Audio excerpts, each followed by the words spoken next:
Bismillahirrahmanirrahim. Assalamualaikum warahmatullahi wabarakatuh. Anak-anakku yang berbahagia, kelas 11 OTKP, yang sebelumnya kelas 10 OTKP, dan sekarang Anda sudah naik menjadi 11 OTKP. Anda patut bersyukur kepada Allah Subhanahu wa Ta'ala karena berkat limpahan karunia-Nya, Anda alhamdulillah ditakdirkan oleh Allah Subhanahu wa Ta'ala untuk bisa naik tingkat ataupun naik kelas ke kelas 11 OTKP. Rasa syukur Anda harus diimplementasikan dengan hal-hal yang positif, diantaranya dengan bagaimana Anda untuk bisa bekerja ataupun belajar lebih keras lagi. Baik, anak-anakku, ini adalah pertemuan pertama di kelas 11 di semester ganjil tahun pelajaran 2020-2021. Tapi ada sesuatu yang spesial, kita masih belum bisa bertemu. Kalau saya hitung, hampir 5 bulan kita tidak bisa bertatap muka secara langsung. Tapi meskipun demikian, yang namanya belajar itu bisa di mana saja. Pandemi COVID-19 itu membuat mata kita terbuka, hati kita terbuka, bahwa kemandirian dalam belajar itu mutlak diperlukan.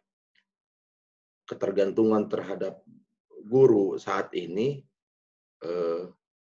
seolah-olah bisa digantikan menjadi ketergantungan terhadap teknologi. Siapa yang menguasai teknologi pembelajaran pada saat ini, maka dia akan menjadi pemenang pada masa pembelajaran di saat-saat seperti ini. Kalian tetap semangat, jangan putus asa. Ingat, di kelas 11, tantangan bagi kalian jauh lebih besar dibandingkan pada saat kelas 10. Baik, sebagai rasa syukur kita sebagai bangsa Indonesia adalah kita menyanyikan lagu Indonesia Raya terlebih dahulu.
Di pertemuan pertama ini, seperti biasa, saya akan menyampaikan, takut kalian lupa, aturan-aturan main selama kita belajar PPKN di kelas 11 ini.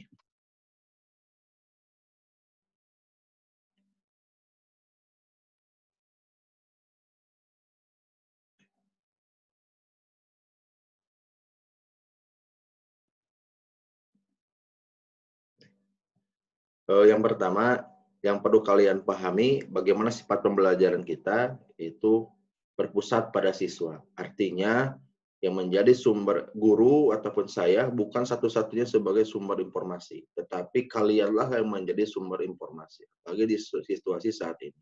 Yang kedua, serius, kemudian santai, harus senang, tidak boleh tegang. Kemudian Anda bukan belajar, harus belajar untuk mencari tahu, untuk mencari tahu. Sumber belajar, buku atau modul PKN yang kalian dapatkan di perpustakaan. Untuk saat ini melalui pembelajaran tatap maya ataupun online di Google Classroom, nanti saya akan memberikan setiap bab modul yang sudah saya susun, saya akan share di Google Classroom. Kemudian buku, artikel, surat kabar, majalah baik yang offline ataupun online, kemudian lingkungan masyarakat. Nah, ini yang paling penting. Permasalahan kemarin ketika semester kemarin itu dalam hal penugasan, terutama tugas-tugas online yang sangat telat kalian kerjakan. Beberapa, bukan semuanya, tapi ada beberapa yang sangat telat mengerjakannya. Mohon ini untuk diperhatikan.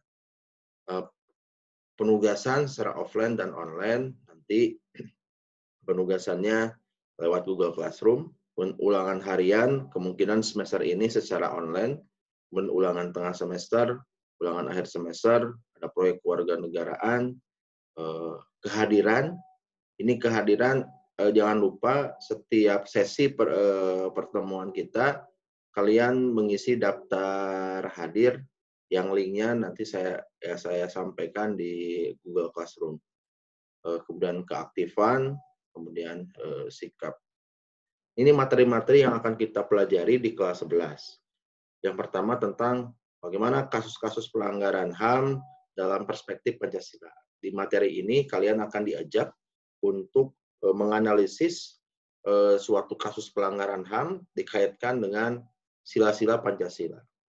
Yang kemudian yang kedua adalah sistem pemerintahan Indonesia. Ini materi baru, di kelas sebelumnya itu tidak ada.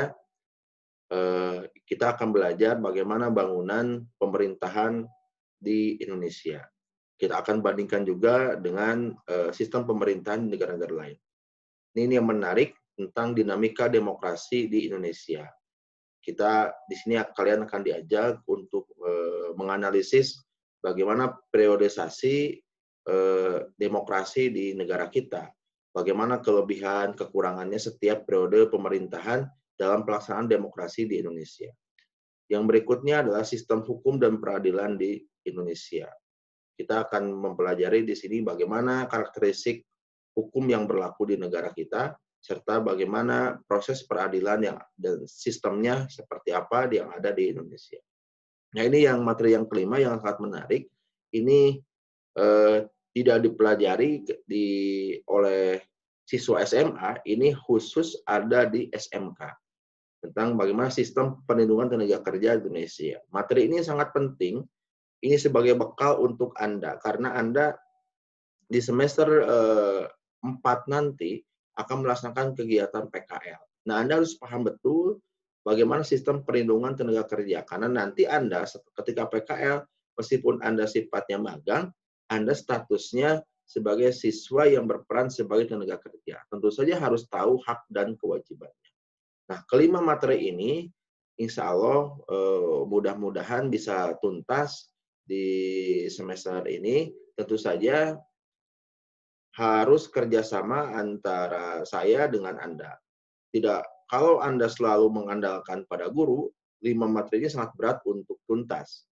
Tapi kalau misalnya Anda berperan aktif, banyak membaca, virus membaca betul-betul menular ke Anda, ya ini sangat positif. Kalau misalnya Anda berat untuk membaca, ini sangat susah sekali, ini bisa. Karena kuncinya adalah membaca, baca, dan baca. Ini barangkali ada yang lupa, ini nomor HP saya, ini Facebook saya, dan email saya. Baik, di awal pertemuan ini, saya tidak akan seperti biasa, saya tidak akan langsung untuk membelajarkan materi setiap babnya. Tetapi saya akan mengajak Anda untuk merefleksikan posisi Anda. Kita akan merefleksi atau dalam konsep agama kita bermuhasabah tentang bagaimana kondisi bangsa kita, yang tentunya akan berpengaruh betul terhadap keberadaan Anda. Keberadaan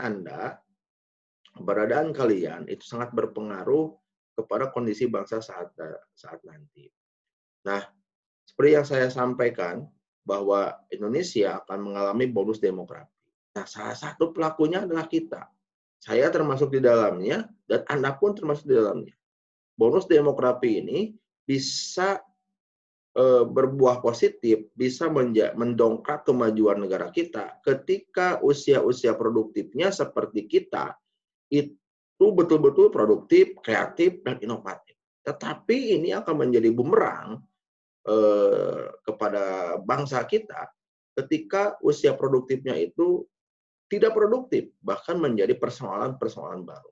Oleh karena itu, mari kita refleksikan, mari kita bermuhasabah, seperti apa sebetulnya negara ini. Hampir 75 tahun kita merdeka, seperti apa sih potret negara ini?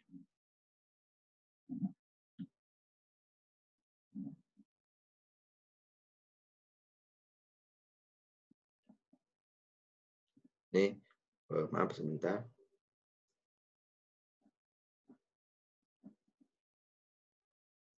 Baik.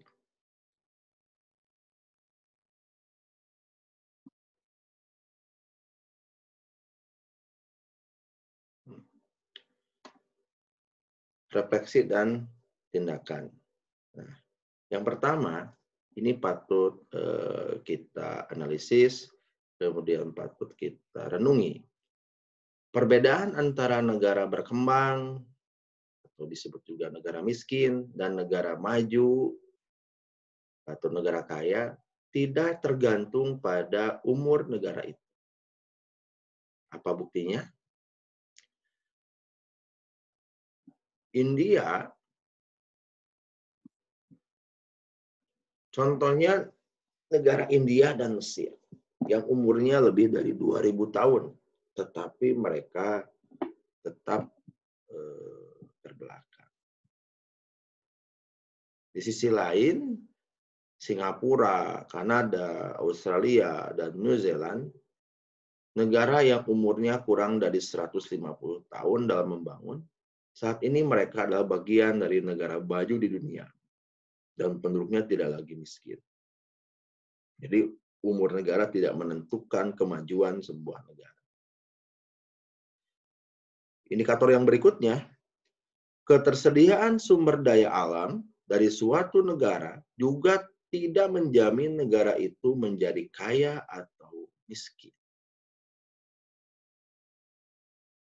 Apa buktinya?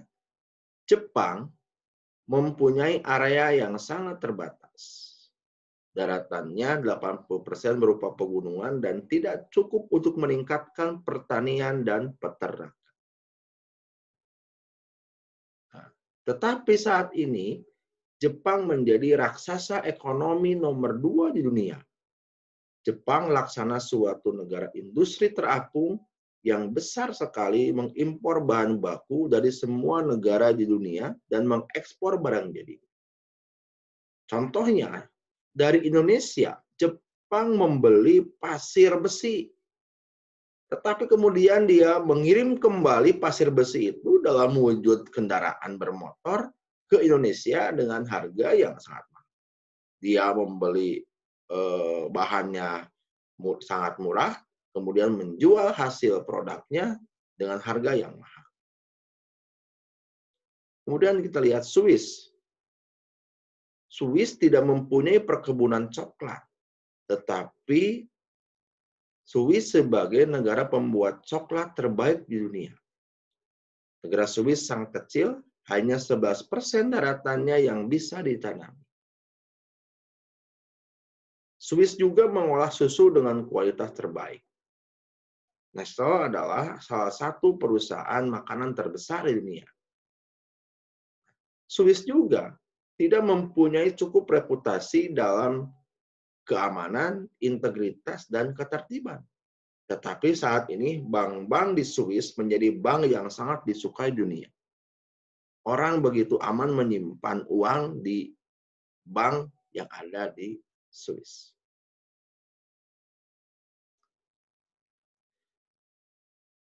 Indikator berikutnya. Para eksekutif dari negara maju yang berkomunikasi dengan temannya dari negara terbelakang akan sependapat bahwa tidak ada perbedaan yang signifikan dalam hal kecerdasan. Jadi ada 3 faktor. Yang pertama adalah usia, kemudian yang kedua adalah sumber daya alam, yang ketiga adalah kecerdasan. Ternyata itu tidak berpengaruh signifikan terhadap kemajuan sebuah negara. Ataupun ras, warna kulit juga bukan faktor penting. Para imigran yang dinyatakan pemalas di negara asalnya ternyata menjadi sumber daya yang sangat produktif di negara-negara maju, seperti di Eropa. Contohnya di Prancis, di Jerman, itu kebanyakannya imigran. Warna kulit dari warna kulit hitam. Tapi mereka menjadi produktif di berbagai bidang yang dia kuasai. Nah, kalau bukan umur sebuah negara, kalau bukan sumber daya alam, kalau bukan kecerdasan, kalau bukan warna kulit atau ras, lalu apa perbedaannya? Ternyata anak-anakku, perbedaannya adalah pada sikap perilaku masyarakatnya yang telah dibentuk sepanjang tahun melalui kebudayaan dan pendidikan. Ternyata sikap dan perilaku, etos kerjanya.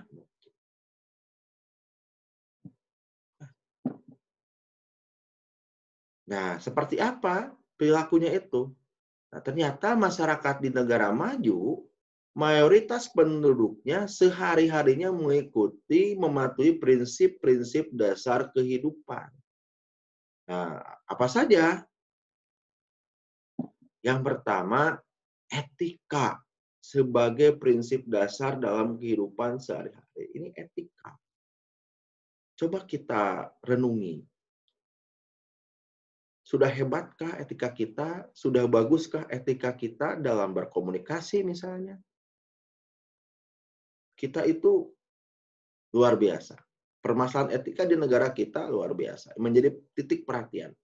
Karena ini menjadi bagian dari karakter warga negara. Lihat aja misalnya ketika kita berkomunikasi secara digital di WA, kita terkadang melupakan etika. Ini yang selalu saya tekankan ke siswa-siswa SMK 1 bahwa jaga etika. Baik berkomunikasi dengan teman ataupun dengan yang lebih tua, guru, orang tua. Yang kedua adalah kejujuran dan integritas. Kejujuran. Mereka tidak pernah nyontek ketika ulangan, meskipun ulangannya misalkan take home exam. Karena mereka mengedepankan kejujuran dan integritas. Kemudian bertanggung jawab. Hormat pada aturan dan hukum masyarakat. Hormat kepada hak orang lain. Ini kan hak dan kewajiban itu merupakan mempunyai sifat kausalitas. Hak kita adalah kewajiban orang lain. Hormat pada hak orang lain adalah kewajiban kita. Supaya apa? Supaya hak kita pun dihormati oleh orang lain. Kemudian cinta pada pekerjaan. Cinta pada pekerjaan ini artinya bagaimana seseorang itu bisa memberikan berbagai macam potensi dalam dirinya supaya pekerjaannya betul-betul bisa mendatangkan manfaat bagi dirinya maupun orang lain. Contohnya Anda sebagai seorang pelajar. Seorang pelajar yang cinta pada profesinya sebagai pelajar, maka dia akan memanfaatkan betul statusnya sebagai pelajar ini harus betul-betul bermakna. Artinya adalah bagaimana dia setiap hari harus senantiasa meningkatkan kemampuan dan kompetensinya sehingga dia betul-betul menjadi manusia yang bermanfaat. Berusaha keras untuk menabung dan investasi. Yang ke-7. Yang ke-8, mau bekerja keras dan bekerja cerdas. Dan yang berikutnya adalah tepat waktu. Nah, 9 prinsip dasar inilah yang ternyata di negara berkembang hanya sebagian kecil masyarakatnya mematuhi prinsip dasar kehidupan tersebut. Mayoritasnya tidak patuh. Coba sekarang Anda resapi, Anda renungi, apakah betul 9 prinsip dasar yang tadi saya sebutkan memang belum optimal, belum sepenuhnya dipenuhi atau dilaksanakan oleh masyarakat kita. Atau oleh kita sendiri. Kita lihat saja. Silakan Anda jawab sendiri. Karena memang kita bukan miskin karena kurang sumber daya alam atau karena alam yang kejam kepada kita. Indonesia itu negara gemah ripah jinawi, negara yang kaya akan sumber daya alam, negara yang subur, tapi kita belum bisa menjadi negara maju. Nah, karena apa? Karena perilaku kita yang kurang.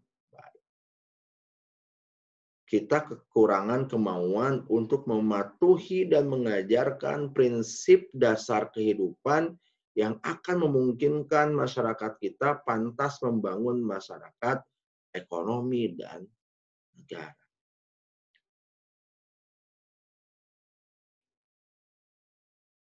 Nah, jika Anda tidak meneruskan, mohon ini diteruskan,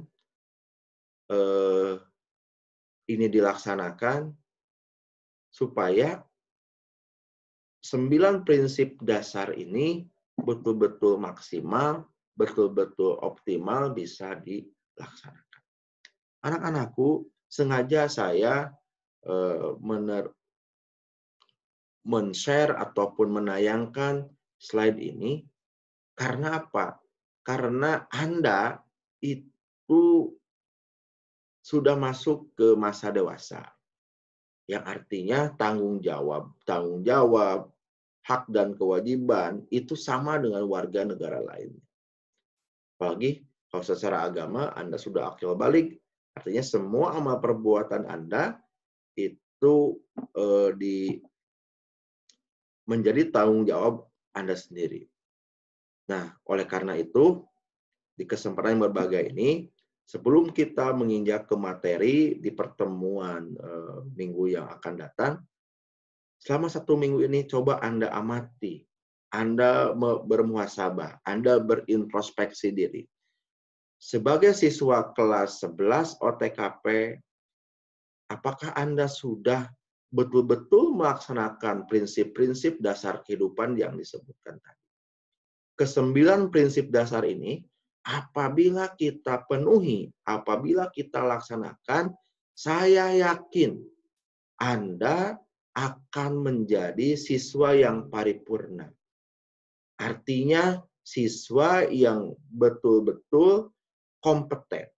Kompeten itu, indikator kompeten bukan dari sisi pengetahuan saja, tapi meliputi 3 hal. Sisi pengetahuan, keterampilan, serta menampilkan sikap yang baik. Saya rasa cukup sebagai pengantar untuk kegiatan pembelajaran online kita di semester ini. Saya harapkan dan saya berharap betul Anda betul-betul sungguh-sungguh dalam belajar. Tunjukkan bahwa Anda siswa yang hebat. Ingat anak-anakku, yang nanti ketika Anda lulus, ketika Anda mau bekerja, saingan Anda bukan lagi dari siswa SMK 1 atau siswa di kota Tasikmalaya ataupun di Jawa Barat, tetapi mungkin saja nanti Anda akan bersaing dengan lulusan-lulusan tenaga kerja dari luar negeri. Bagaimana cara kita melawannya? Melawannya bukan dengan aksi kekerasan, bukan dengan aksi demonstrasi dan segala macamnya, tetapi kita lawan dengan cara membekali diri kita dengan berbagai macam kompetensi, dengan berbagai macam keterampilan, tentu saja dengan sikap dan perilaku yang baik, sehingga kita dengan sendirinya akan menjadi pemenang dalam kompetisi, dalam persaingan di era global ini. Saya doakan semoga Anda menjadi orang-orang yang hebat, orang-orang yang sukses, yang lebih hebat dari guru Anda. Terima kasih. Wassalamualaikum warahmatullahi wabarakatuh.